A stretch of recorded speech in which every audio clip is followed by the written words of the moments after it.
Good morning. This is Pastor Ezekiel Johnson of Great Commission Pentecostal Church with another word of encouragement. This morning I want to just answer a question that I'm sure has circulated in the minds of many people during the last few weeks. And that is, does this tie into anything biblical? Like the things that are going to happen in the end times?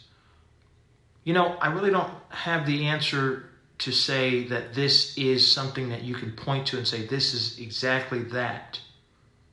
But the Bible does give some ominous warnings about how the last days will be. And I think it heeds us to take that warning seriously. And even if this isn't the time that God just does everything in the next year or next few days or in a time frame that you're thinking, it is God given a wake-up call to you. It is a personal thing.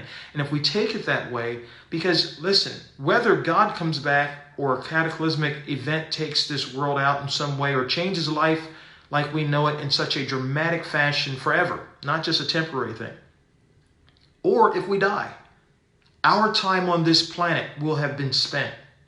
And what really matters, this is testing grounds for eternity. What really matters is how we spent our time, what we did. And we're going to be accountable to God for that, because God has put us all here in these bodies that we didn't choose. Living a life, in many cases when we're young, into a family that we didn't choose. But at the same time, God's evaluating you, the decisions, the choices that you make, because the whole thing is that you were created to spend eternity with God. But that's not going to happen unless we, in our lifetime, bend our will to His, submit to His plan, to His purpose, and allow that to be fulfilled in our lives. And of course, we're not left without an instruction or a manual. He's given us His Word. He's given us preachers, teachers, and people. And we are to evaluate who to listen to based on what the Word of God says and how true to that Word they are, how well they explain that, and how well their doctrine lines up with that. But all of this, even what's happening right now, you need to take it as a warning. You need to take it as a wake-up call from God speaking to you. Because when you do that, then you're able to submit yourself to the will of God. It's not business as usual. It never needs to be, especially when things like this dramatic has happened. What you're feeling, what you're thinking, many people are feeling and thinking at this point. And God is talking as well. And it just behooves us to listen to the voice of God, to seek God at this time. If you don't understand what it's all about, seek God. Read His Word. Talk to some people. Listen to, some things that are of a religious nature. When God is speaking, I want to have my ears tuned to hear what God has to say.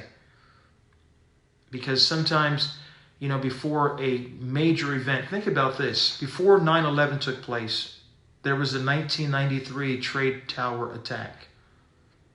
And many times before something major happens, there's something minor. And I'm not saying this is minor, but I think this is something to look at to say, I see things in the Word of God where there are famines, there are pestilence, and a pestilence just means a pandemic, a worldwide disease or a breakout of some type of disease where a lot of people are affected by it, a lot of people die. But this is where we're at right now. And I want God to talk to me. I don't want to blow this off. It's so easy to do that. But this is the time that God can speak to you. And if you'll tune your ears to hear what He has to say, then God can change not only your life here, but your eternity, which is what He is after. God bless you. Have a great day.